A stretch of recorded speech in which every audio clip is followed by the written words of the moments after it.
it is my favorite time of the week. I'm going to say it until it's not my favorite, which means I'm going to always say that because it is always my favorite time of the week. Being Brown at Work Live. And I know you all see a familiar face. Welcome back, Zenica Chatman. Hello, Welcome back. hello, hello. This is also my favorite time of the week. Thank you, my sis. I really appreciate you. So, for those of you who may not remember Sanika, I'm going to remind you who she is. Okay, so she is a certified personal and executive coach, helping women rediscover their inner strength and confidence in the aftermath of workplace related trauma. Her own journey into coaching and positive psychology began after being left emotionally broken by a pair of workplace bullies at the height of her marketing career. She went on a path to redefine her own self worth and what it means to be successful at work. And now, as a coach, she's helped dozens of other women do the same. As coach, she helps leaders develop their own unique leadership style and create work environments that are safe and equitable. She is also the creator of an 8-week work detox program, Surviving Corporate, that helps women establish a healthy relationship with work and puts them back into the driver's seat of their careers. So now you guys all understand why I had to have her here for this topic. And we got Whitney online. Yes, hello, Whitney. Good to have you live with us. Had to have her back for this topic. Just another refresher. She was a wonderful guest last year when we talked about workplace bullying. Really gave some insight into that and how you should handle workplace bullying. So I implore you to go back into the podcast episodes, dig her up. You can also reach out to her one on one. And if you need a detox, surviving corporate is your answer. Okay. So, Tanika, let's just jump into this because what I wanted to do with, and again, everyone reminder, this year we're doing two parts, right, of a subject. So she's going to be back in a couple of weeks, first and third Tuesdays, and we're going to dig into the steps of tools and methodologies you can use. But we're going to focus tonight on making sure everybody understands what gaslighting is.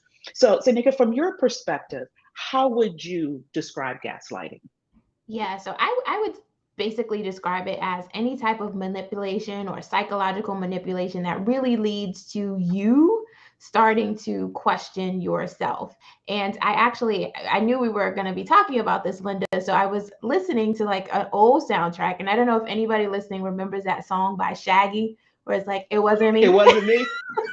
And Yes. I thought, wow, years ago we had no idea kind of gaslighting wasn't a thing, but to listen to that song now, I'm like, this is a perfect example of somebody gaslighting you in a relationship. He's like, she saw me on the bathroom floor with the girl, and he's like, if you just say it wasn't me enough times. Oh my God. I love that example.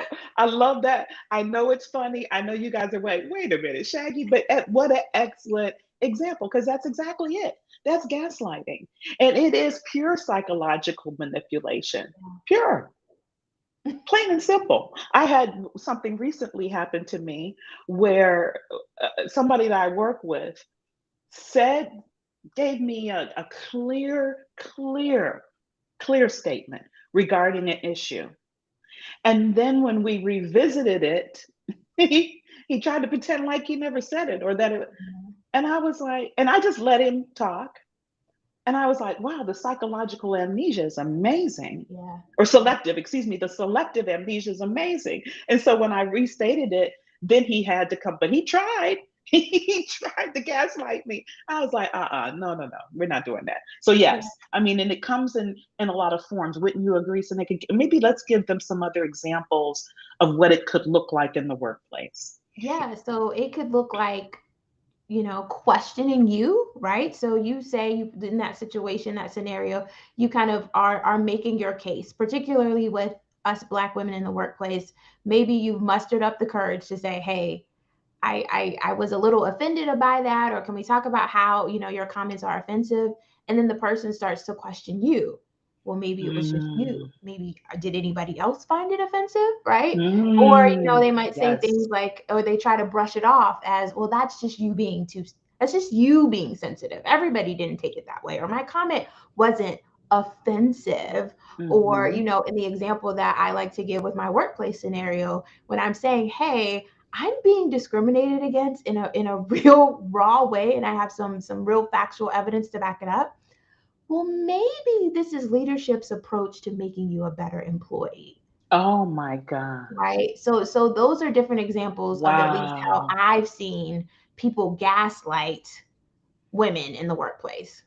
Yeah, and that last one you gave, I mean, I think I really want to dive into that one because I believe that happens more often than not. So the gaslighting shows up in a way that makes you yet question and write, okay, well, oh, they're trying to help me. It didn't Mhm. land that way. It didn't feel that way. Oh, so Right. maybe something is wrong with how I'm approaching or how I'm thinking when there's nothing wrong with it at all. You were Right.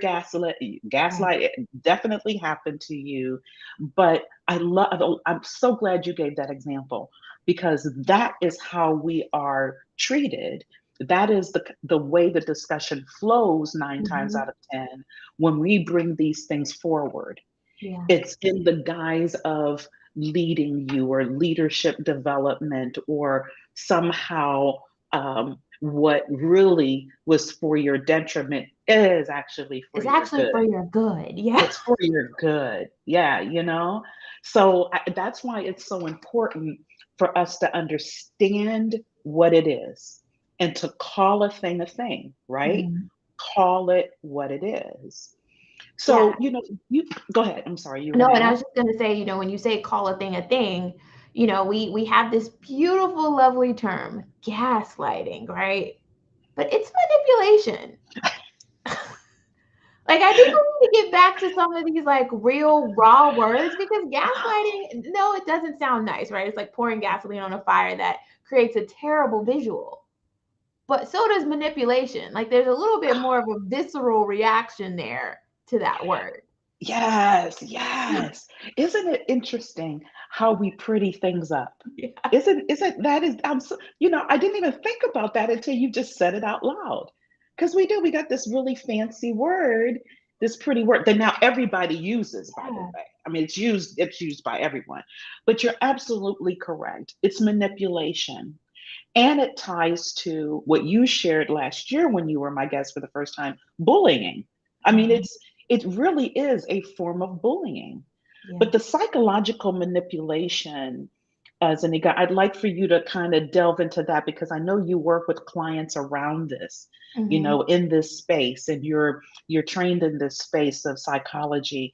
Can you share the impact that that type of manipulation can have on a Black and Brown woman? Yeah. And I'm sure the impacts show up not just in the workplace. Yeah. I imagine. So when you think about, being put in a position where you're constantly questioning your own intuition. And we talked about this a little bit last time, but when that's kind of the norm, right? So every time you raise a point, and it doesn't have to be around just the isms that exist in the workplace, but anytime you raise a point, right? Like, Yeah. here's how we can work better, how we can innovate, how we can move faster, be better, be more productive, and you are being manipulated or gaslighting. I'll use the word of the month. You're being Okay. gaslit constantly. Well, what that starts to do is it actually starts to erode your confidence. Yeah. Yeah. And so we know what happens when we don't have confidence. Well, then you stop being you stop Yeah. making those suggestions, and we know the implications for that as women of color in the workplace is, we don't I like to say, we don't always get to quit so quietly as some of our counterparts. Mm. It's very Oh, noticeable when we start to kind of check out and dial back. And yes. so Yes. all of those things, the constant eroding of your confidence, causes you not to show up authentically. It causes you to stop contributing. And then you just become overall like disengaged and unhappy. Yeah. Yeah. And it shows your point is so valid because it's blaring the level that it shows. We Hmm. don't have that grace that's given to others to quit quietly or to disengage or to be Hmm. overwhelmed or to be burnt out or to be suffering from the constant gaslighting, right? Yeah. And the psychological manipulation. We don't have that grace. So when we feel it and it starts to pile up day after day, week after week, month after month, and so on, yes, that's exactly how it shows up. Yeah. And we've done all this work to build the confidence, to Yes. exercise the voice, to be present in the room, Yeah. just to have somebody say, oh, it really wasn't that bad, or I think you misunderstood, or Yeah. really this is, part of being a leader, and it makes you stronger, develops you. It, it just, and you're like, wait a minute. So absolutely, Seneca. Is there any other way that it impacts? Is it? I would imagine there's some probably silent things. Stress is clearly one, Yeah, stress right? is And definitely one. I think the other thing that we fail to talk about, Linda, when we talk about the work that you and I do is, and I like to tell my ladies, there are financial implications to this, right? mm, Because when you get to this place where mm, you don't have confidence in your own ability, right? You don't really believe your own intuition, which we know is our yes, internal compass. That is how people get to this place of hopelessness, and they end up in one of my programs, or coaching with me, because now you actually start to internalize all the other stuff, right? yes, And that turns into, well, maybe I am too yes, sensitive, or no workplace is going to be better than this workplace, or this is as good as it gets. You can't yes, you can't escape this. This is what life is like for us sister gals in the workplace. And so you start to kind of internalize all of these thoughts, that basically now you're sitting in this toxic work environment. And right, so there is no applying for the next job. exactly, Right? So you, exactly, even if you're working with a coach like Linda, and Linda's going to get you back to your confidence, but it's very difficult for you to say, yes, wow, I feel like I'm not being respected or treated fairly here, but I've still got what it takes to go over there and get to that next level. And that we exactly, know has huge financial implications for us, because we're already yeah. starting 63 cents on every white guy's dollar. Exactly. And then therefore we're further and further and further behind, especially when these types of actions, microaggressions, Hmm. psychological manipulations start to land on us and cause this ripple effect. Yeah. That is so critical to make that link, Nick. I'm so glad you did that because it causes potentially long-term negative financial impact because Absolutely. we don't have that career growth. We're not we don't aspire anymore to the next level. Therefore, we don't do the work necessary to get there, which is what I Hmm. work with all of my ladies on, is doing that work, that inner Yeah, work, and then that outer work in order to get there, right? Because we all deserve it. We're all worthy of it. that's But it's right. when we know it or we think we know, then we know it, but we don't know that we know. And then therefore the gaslighting comes in and Mhm, kills it. It just mhm. takes it straight out, takes it straight out. Oh my Yeah, gosh, that's so important. And then when we think about the silent kind of impact, right? Stress yes, shows up in very unique ways, right? And we can assign it to something else, right? Can we say, oh, it's I'm stressed out because of this. Oh, I'm really not stressed. Yes, you're a ball. You're bound up in a ball.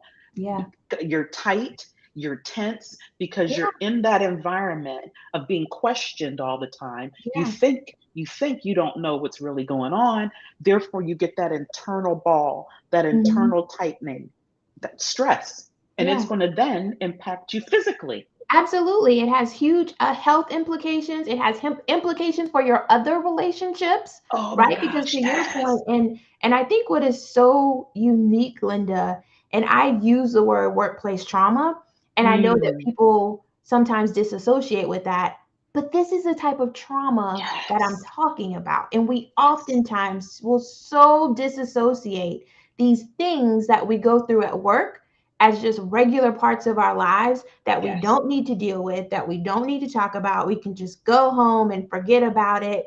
And it's like, Mm-mm. no. Yeah. No, no. Yeah, you're not going to go home and totally totally forget about it. It's not, it's going to impact home. And this is why it's so important. This is why this had to be a topic I wanted to talk about. Because ladies, it doesn't have to, that pendulum doesn't have to swing all the way Right. to racial discrimination and somebody calls you out of your name. It doesn't have to swing all the way where, I mean, it's clearly blatant, just microaggression, discrimination, but does not have to swing. That pendulum doesn't have to swing that far to either even sexual harassment or any of the harassments that we can think of that we all are like, oh, that's definitely. I mean, I see that thing and can call Mm-hmm. it. Doesn't have to swing there for it to be an issue.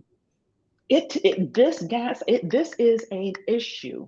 It is a Mm-hmm. major issue, which is why I wanted to bring more light to it in this conversation, in this Being Brown at Work live session, so that, as I said earlier, we can call that thing a thing and start to eradicate it, call it out, uncover it, and make it known, and then kill it. Mm-hmm. Because we can't let some of the things that Shanika just shared with you impact your life.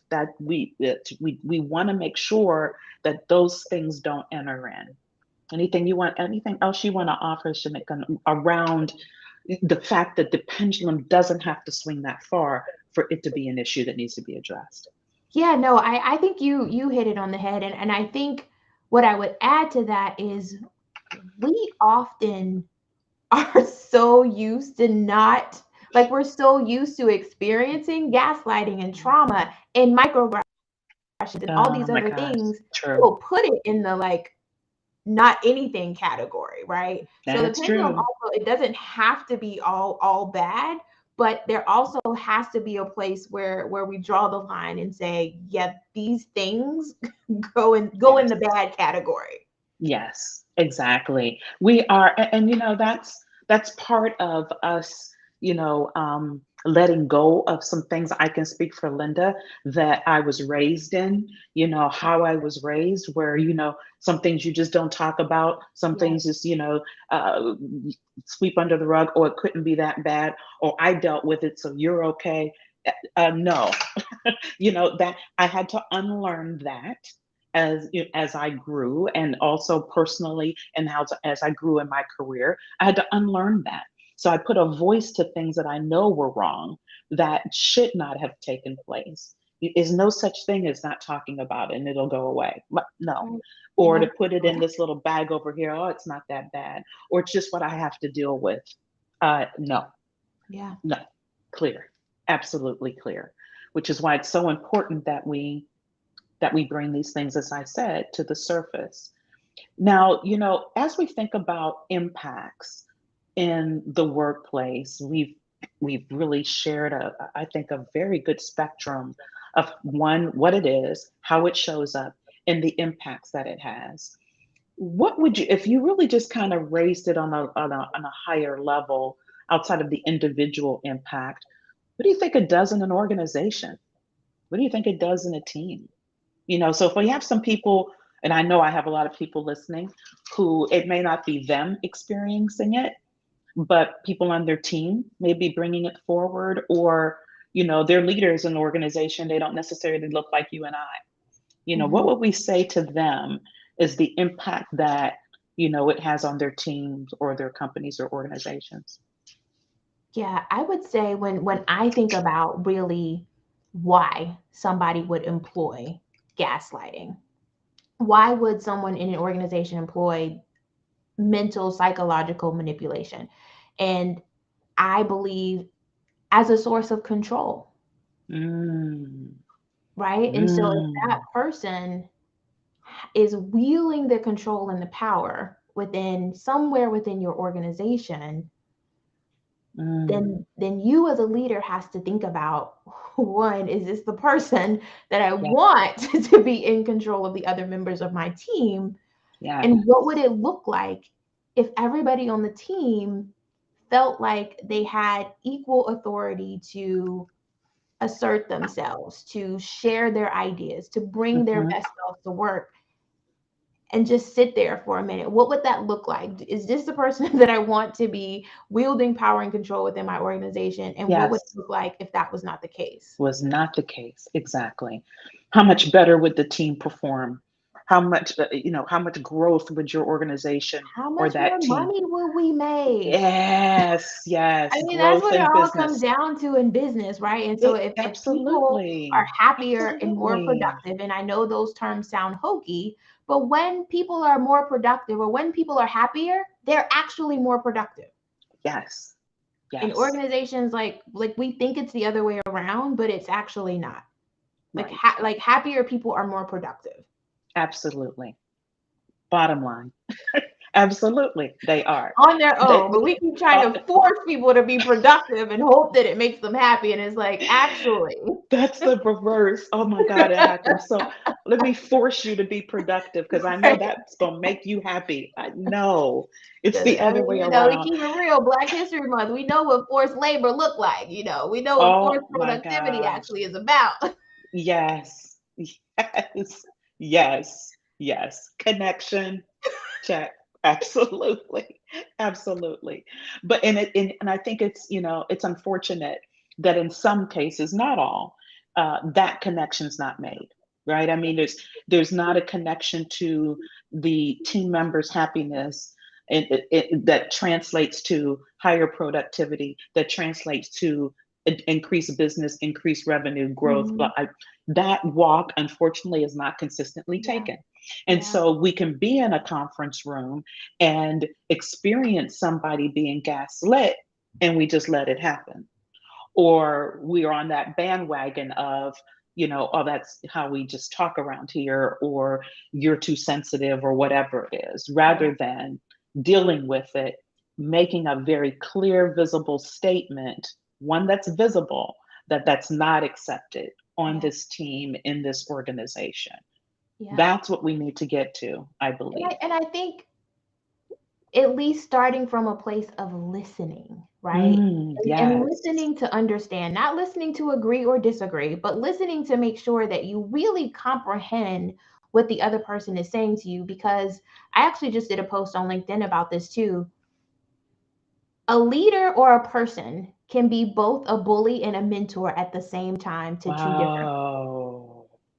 right? I witnessed that. I experienced Yes. that where somebody in your organization can be having the best time of their entire career and somebody else can be going through absolute hell because of the same person. Same person. And I think that leaders Mm. within organizations need to be mindful of that, particularly when you work with diverse populations, Diverse right? talk. Yes. Yes. Because Yes. it just so happened, I lived that, right? There were some people on my team that's like, oh my God, this person is going to be in my life forever as a mentor, but yet they were a bully to me. Mm. Oh my God, that is so powerful. That is so true. I can Hmm. say, yes, that definitely is possible. And I'd hate to even think or say it, but I believe it probably happens more often Yeah, than we realize or pay attention to, yeah, because that person is lauded and applauded. And so how could they then treat correct. Zenica one way when they're not treating everybody else? We have some people commenting that totally agree with what you just said. Either they've experienced it or they've seen it. Yeah. Wow, that is powerful. And so And I think even the that more leaders have to be committed to, and we talked about yes, this a little bit the last time too, of really centering voices of people from marginalized populations, yes, that's the right? key. Yes. Yeah, don't go and talking to everybody else and not the marginalized group, because you're not getting the full true Correct. picture of what's happening when you're not inclusive, right? We talk about Hmm. inclusivity. Well, Hmm. that's in this space too. You're not Correct. inclusive of the experiences and the voices and what others, the marginalized group, are trying to tell you is going on. Yeah. Yeah. And And I then you want don't, those to your listening to point, hear me too when I listening to say understand. Yes, yes, that's another form of gaslighting, right? Now, both of those things can be true, yes, but I think this is where we have to get to a place where we understand how to stand in our own truth. yes. And so for me, I can look at that person and say, I am so glad that person was a mentor to you, but she was a bully to me. Bully to me. Yes. And I stand in Yes. my truth, and I don't need you to To validate. validate it. Yes. Absolutely. Absolutely. That's another form of gaslighting, and being, yes, and being able to stand rooted in that truth of your experience Yeah. and not letting anybody minimize or dismiss the experience as if it was something else or it didn't exist just Right. because this person supposedly is all that Mm-hmm. to five other people. Right? I mean, wow, that, yes. See this, okay. Oh my gosh, I hate this time, just like the clock. But, but no, that's why it was so important. I really wanted to focus part of this two-part session on gaslighting around what it is and the impact.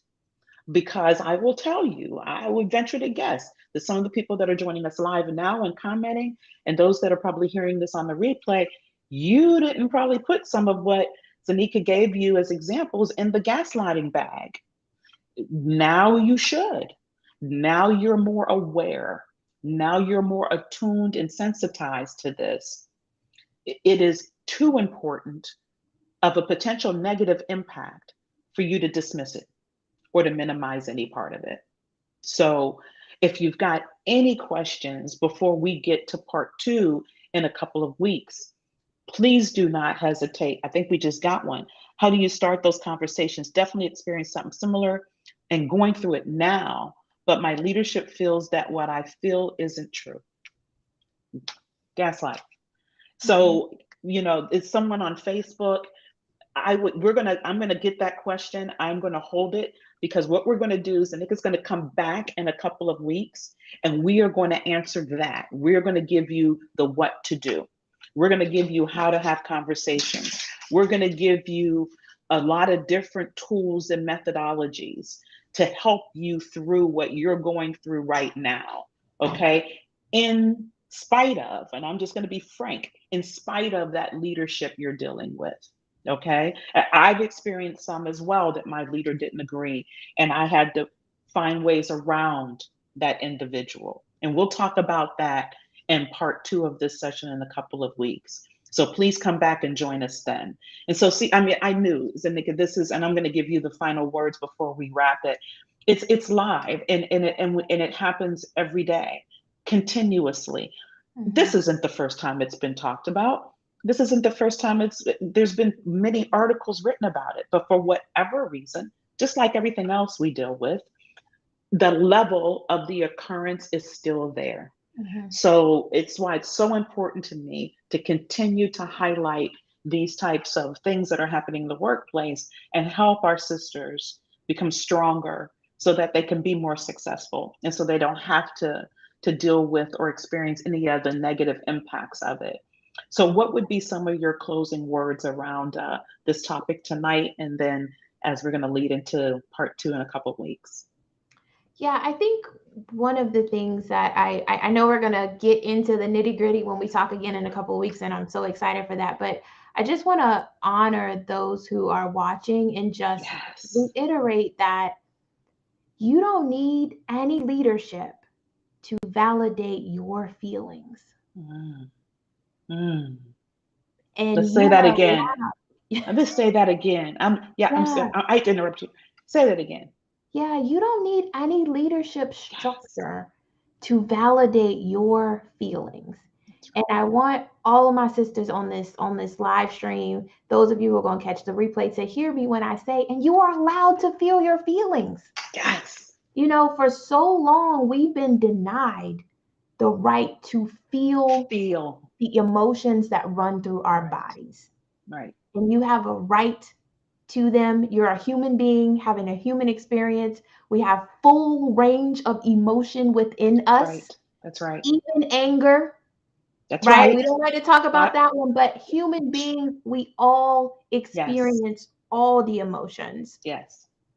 And we're going to talk about, tips and tools and all of that in a couple of weeks. But I just want everyone to know that you don't need a leadership structure to validate your performance. Absolutely.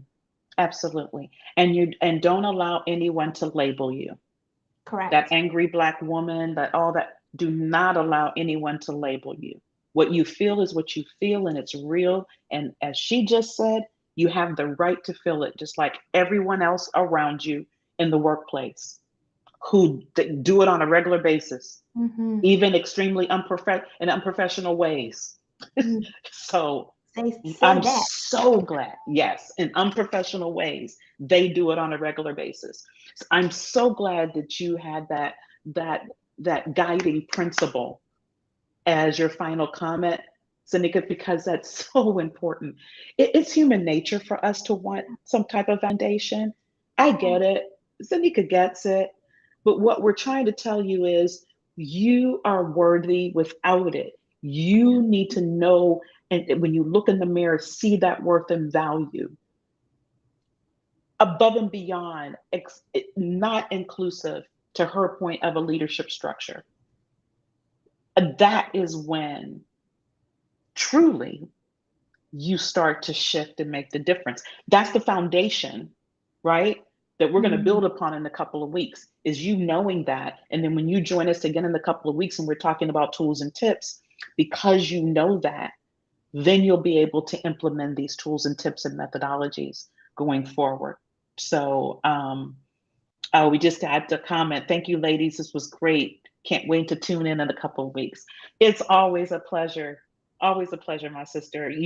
Whenever I reach out, you say yes, and I cannot express how my depth of gratitude for your willingness to come on, partner with me as we do this type of work Yeah. together to help Black and Brown women. Thank you Of again. course. Of course. Where else I'm gonna be? When Linda calls, I show up. Of course. You are such a doll. And so, for everyone, we're going to be back in a couple of weeks for part two of gaslighting impacts, talking about how you can address them, how you can handle them, and still have a successful career. So, join us in a couple of weeks. Again, if you've got any questions, any comments, anything, send us emails, DM us, message Facebook, IG. You'll find us both places, LinkedIn. And even if you want to send some questions in advance for the 2 week session, would love to get those. Okay. But until then, take care, everyone. Bye bye.